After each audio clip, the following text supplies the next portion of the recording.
Imagine, just for a second, being a teenager. You're not old enough to vote, you're definitely not old enough to drink, but somehow, someway, you are literally outsmarting major banks, international airlines, prestigious hospitals, and, oh yeah, the FBI. I mean, it sounds exactly like a Hollywood movie, right? But the crazy thing is, it actually happened. In real life. Welcome to this explainer, where we're going to dive deep into the absolutely incredible true story of Frank Abagnale Jr., the ultimate master of deception. We're going to trace his whole evolution, right, from this lonely teenager all the way to the most audacious con artist in modern history. So, how did a teenager fool the world? That's really the central mystery of this entire story. I mean, think about it. How does someone with zero experience, no degree, and absolutely no training manage to build this completely fabricated reality that the entire adult world just blindly accepted?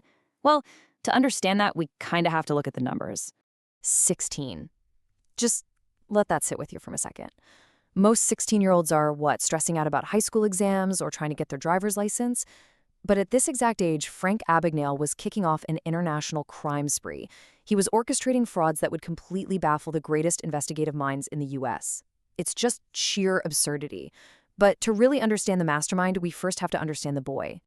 Section 1. The Teenage Phantom, the Origin of the Con.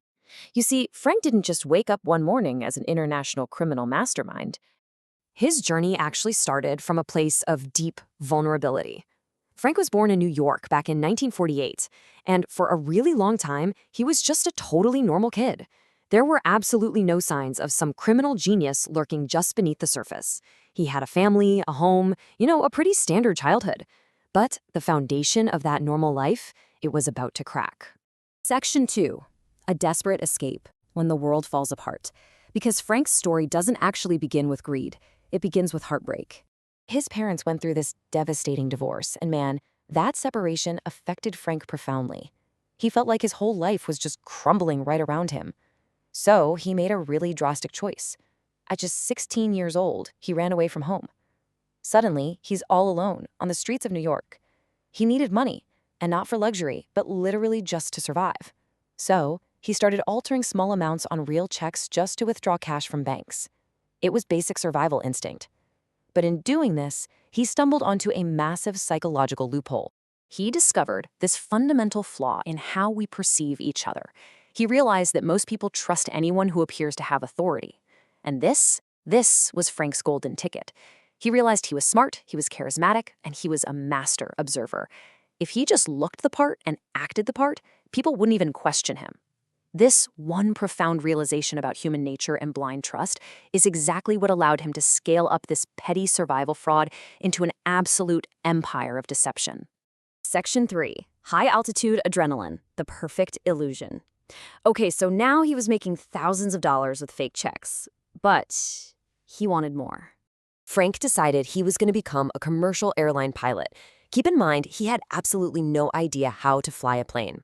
Step 1, he just hung out at the airport and watched the pilots. He noticed how employees held doors open for them, how people just looked at them with total awe.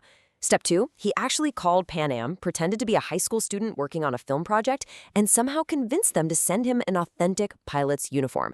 I mean, it actually worked. And step 3, he meticulously studied real pilots. He memorized their walk, their talk, their total confidence, and all their technical jargon. But the truly brilliant part is how he weaponized that illusion. In the airline industry, there's a system called deadheading. It's basically a park where off-duty pilots can catch free flights to get to their next assignment. Frank exploited this perfectly.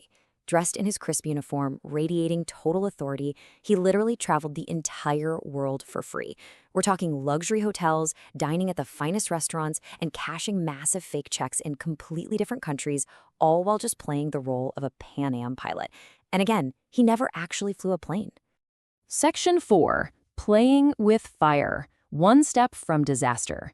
Because, you really can't fly that close to the sun without things getting a little hot. The banks were definitely starting to notice these massive financial losses, so this incredible run just couldn't stay under the radar forever. Enter the FBI, specifically Agent Carl Hanratty. The authorities were getting desperate to stop the financial bleeding, and this kicked off an incredibly intense, high-stakes game of cat and mouse. Every single time Hanratty and the FBI got close, every time they started piecing together this fake pilot identity, Frank would just vanish into thin air. To evade capture, he didn't just run, he shape-shifted. It went from forging checks to playing a Pan Am pilot, and then when the heat got turned up way too high on that, he completely reinvented himself as a pediatrician and then later an attorney. His lies had to compound. To escape the very real consequences of one impossible lie, he had to invent an even more audacious one. A pediatrician. Seriously, just let that sink in for a second. Frank actually secured a job at a hospital with zero medical background. Imagine the adrenaline, the absolute sheer terror of walking those hospital corridors surrounded by actual, highly trained doctors. Every single conversation, every medical chart he glanced at, it was like walking a tightrope over a bottomless pit. He carefully navigated the whole thing by just letting the other doctors do the actual medical interventions. But the danger was suffocating. I mean, one single mistake, one misused medical term, and his entire world would instantly collapse. And hey, faking his way through a hospital wasn't crazy enough.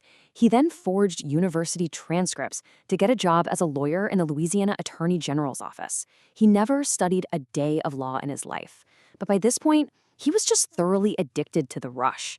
He wasn't just trying to survive anymore. He was getting a high off the thrill of tricking the system and staying that one step ahead of the FBI. Section 5. The ultimate twist. The price of the lie. Because, as we know, every adrenaline high eventually comes with a pretty hard crash. On the outside, Frank had it all. He had a life of luxury, boundless money, international travel, glamorous hotels, the whole shebang. But the really dark reality was that his life had secretly become a mental prison. He was utterly alone.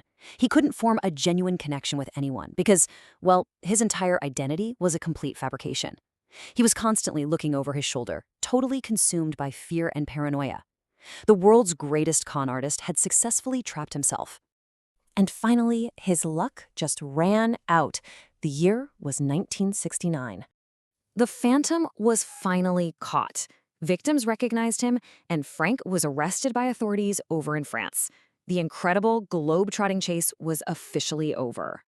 But here is what's truly fascinating about all this. When the world and the authorities finally laid eyes on this mastermind who had been humiliating them for years, they were in absolute shock. They totally expected to find this seasoned, hardened, middle-aged criminal genius. But the reality? It was just a scared young man. He was basically just a kid. So Frank was sent to prison, and logically, that should have been the end of the story. But the FBI realized something brilliant. Frank understood fraud better than anyone else on the planet. So they offered him a deal. If he helped the government detect financial fraud, they'd reduce his sentence. Frank accepted. The ultimate con artist became the ultimate protector. He worked with the FBI to expose bank vulnerabilities, and he actually taught major corporations how to secure their systems against the very same tactics that he had invented. It all circles back to that one core truth about human nature and the illusion of authority. So let me ask you, would you have fallen for the deception? If a confident young guy in a crisp pilot's uniform walked past you right now, would you even question him? Or does Frank Abagnale's story prove that our trust is way more fragile than we'd ever like to admit? Think about that the next time you blindly trust a uniform. Thanks so much for joining me on this explainer, and remember, always keep questioning what you see.